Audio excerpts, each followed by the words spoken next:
Hey everybody, Dutchman Mods and Repairs back. We got a video we're working on today for a 2011 Jeep Grand Cherokee Limited. And what we're going to do is replace the cabin filter. So some of you may not even realize that you've got a cabin air filter in your car. Can be located in various places on this Jeep Grand Cherokee. This one's located behind the glove box, and we'll get into that in a second. Sometimes the filter may be located actually underneath the hood. Around the fan blower area and inside there. But basically the whole purpose of this thing is to when you're bringing fresh air in from the outside for your air conditioning or for heating or just regular venting, that air needs to be filtered. Otherwise you're going to bring all kind of crap into the car. And I opted to go with this kind of an upgraded filter here. This has the HEPA certified filter with it's got a carbon layer in it as well. So it's a little bit of an upgrade. Just went with it just because. No real reason other than that's what I do in the house. I've got the HEPA filters in our house. Air quality is a big deal with allergies and things like that, so I always opt for that. Cost of this box store, I think, was around $23, $24, something like that. A little pricey. It was more than what I thought it was going to be, but it is what it is. So what we're going to do is get into how do we replace that on this vehicle. Yeah, and this is when we get in the glove box and see all the top secret stuff hiding in here. Oh yeah, ketchup packs, salt, pepper, all that good stuff. But what we're looking for here is on the right-hand side, you could see here there's a little cord, kind of little cable thing, and it comes down to this little piece here. And that piece, if you rotate to the inside, you can see where it's at here. And there's a little notch. And basically that piece needs to slide so we could feed it out and kind of, push it through to the outside here. That will release that cable and will allow the glove box to drop down. So let's get into that. So what I'm going to do for this is I'm just going to use a flat tip screwdriver, and I'm going to kind of lift up a little bit, take some of the pressure off of this cable here, and I'm just going to push this down. And you'll feel it kind of release a little bit. Some of the pressure from inside is going to release. And then you can kind of reach through and push that through, and it is released. Now, the other thing you've got here is there's a couple little tabs. You got one up in here, like right where my finger is, right here.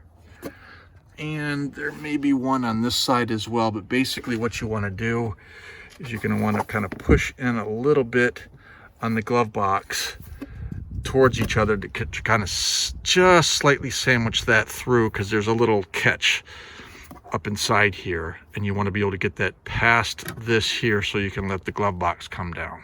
Okay, so you can see you've got this little resting tab here. You've got another one right there. That's where that rests back up in there, and you can see. Oops. Get my camera. Oops, sorry, right there.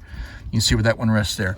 It's gonna be a little bit, there's the right-hand side one was easier to kind of push on the box a little bit. Left was a little more stout. I think it's just because it's further down in there on the box itself. But basically, from that point out, this glove box will come out all the way. And it's pretty easy to do that because you have these little resting points. You got three of them. You got one here, one there, and one there. And those just rest in here, there, and there. And then what we're trying to get at is up a little bit here. You can see right up here is where we're going to be going, because the air filter's back up behind here. Okay, so you can see, I'm going to shine my flashlight briefly on the tab that's going to get pulled gently, slightly towards the outside of the vehicle or towards the passenger side. And that's a latch. Basically, you're going to release, and there's a little hinge kind of up on the right-hand side here. You're not really going to be able to see it too well, but it's up in here. A real simple thing, because basically once you release this, so we'll go up here, we're just going to, and then you could just kind of push it towards the outside. Just a simple little catch. And then there's your filter. And wow, I think this thing is original. Ooh, That is just nasty looking. Yeah, this is why you want to change it. Look at all the funky crap in there. Yeah, so if you didn't think you had to change your filter before, go check yours. This is going to affect the performance of your fan as well. And restricting airflow, make it work harder, maybe make it fail prematurely if it's really, really bad. It may even cause some noise. If you get some leaves or something like that under, who knows?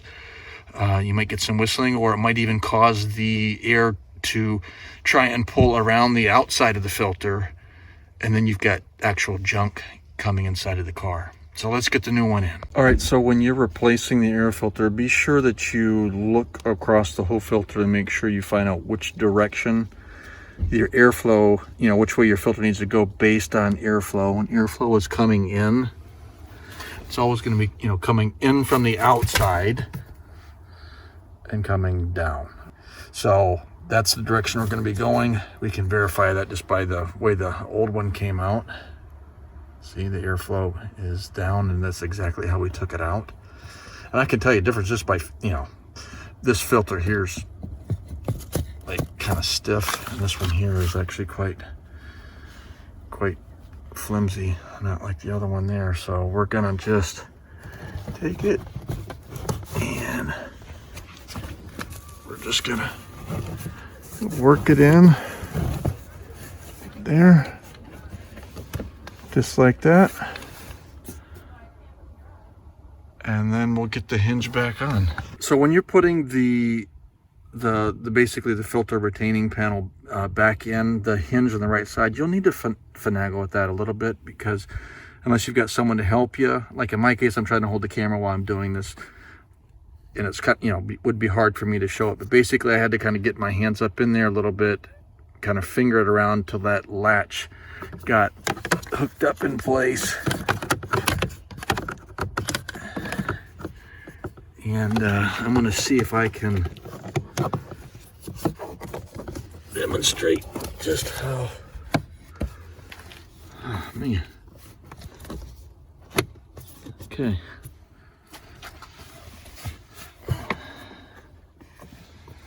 Once you get that latched in the right hand side, you just bring it across and you just push it in place. You'll feel that latch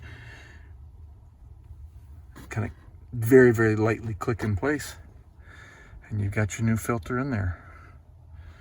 Then we just do the reverse, right? We're going to get the glove box. We'll kind of hook it back up in here.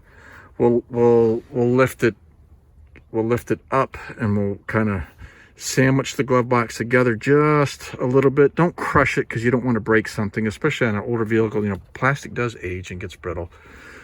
Just enough to kind of get it past these catch points, and then we'll rehook that latch cord, which is just dangling down right there. We'll get that in as well. So that's how you replace a cabin filter on a 2011 Jeep Grand Cherokee. This might be good up through 2015 Jeep Grand Cherokee. Not 100% sure. Don't quote me on that. But I hope this helps somebody out. And maybe, hey, like me, it's something you've never done before and never really thought about it till you read about it and you're like, crap, I need to do that. And I'm glad I did, based on the condition of this filter. It was junk.